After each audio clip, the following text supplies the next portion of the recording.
Hello, Creative Light here. I just thought I'd do a quick little video for those of you that have got a nice shiny new camera this year. And you've got a whole year to learn about it, use it and have some fun. Now, it could be a digital SLR, it might be a mirrorless. There is all sorts of possibilities. It could be compact. However, you tend to find there are some things which are very similar across a lot of them. One of them is obviously this little dial here, or it'll be buttons, or on this side maybe. You never know. But the one thing that I would suggest is not using that. Auto. Obviously, it's fine to give it a try and have a bit of a laugh, but it does absolutely everything for you. Aperture, shutter, focus, ISO, even turns the flash on if you've got a built-in one. And you're never quite sure why something worked or didn't work. So I would recommend using one of these four. Now, this is where you'll get the people on Facebook and other ones going, oh, if you're a real photographer, you'll switch it on to manual. Yeah. What I would suggest is using your camera. Even if you do wind up using it on auto. But use it. Concentrate on composition and lighting, basically where the light's coming from, to make your subject look good. Right, but to run you through what these four PASM actually stand for.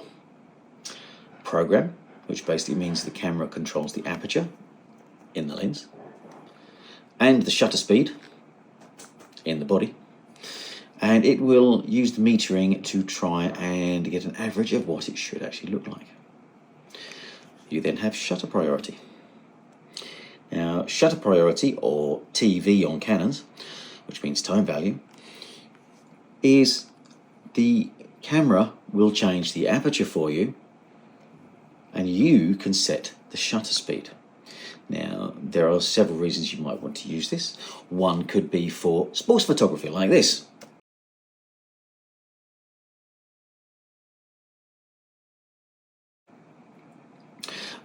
Or it could be to do with water and photography, like this.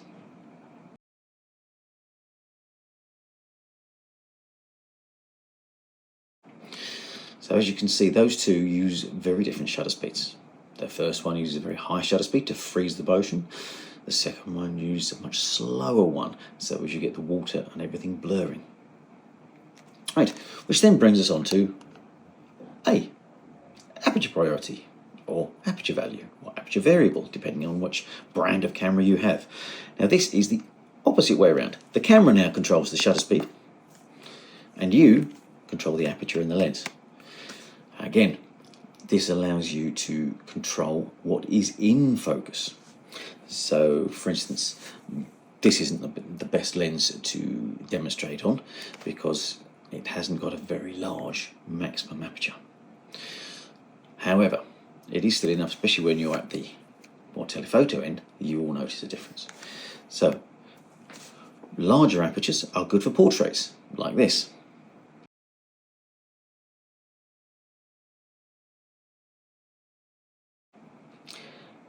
And going for a smaller aperture might be good for landscapes or close-up, or work where you actually need to give context to what you are taking a photograph, like this.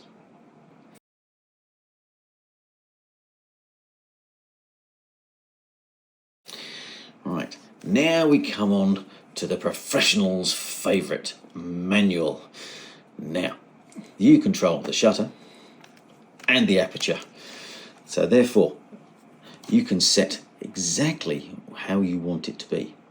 Now this can work very well for continuous lit subjects, or where you have a subject you want to stay at a specific exposure while there could be changes around it. So for instance, when I'm doing sports or gig photography, the lighting on my subject is very that was a bit of a weird, is most unlikely to change. However, the lighting around can do.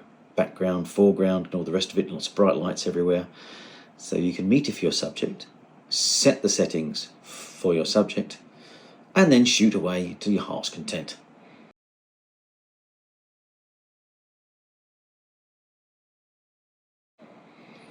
And this will mean that you're not going to have loads of pictures later which are underexposed, overexposed, some correct, and you don't know what the heck's happened. So that is the 4 main modes of the majority of cameras. You then also have these ones. Now, these are basically auto again.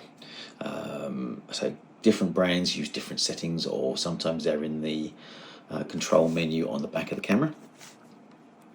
But for instance, here we have macro. So what it does is it tries to optimize the automatic settings for close-ups. This one tries to optimize the settings for sports photography, so it will try and freeze the action, and so forth. Now, so I personally would say stick with the passives.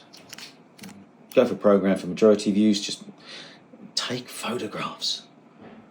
I mean, I know I'm here giving advice right now, but the biggest advice I can give is to use your camera. Learn how it works. I suggest using these ones because you've set the ISO. You're controlling whether the flash comes on or not. You're not then wondering, is it because of this? Is it because of that? Is it grainy because I've used the wrong shutter speed? No. Is it out of focus because I used the wrong aperture? No.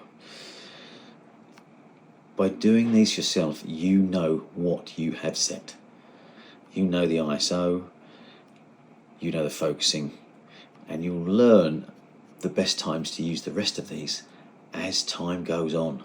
The biggest thing is to take pictures you enjoy, and you can understand how things have happened.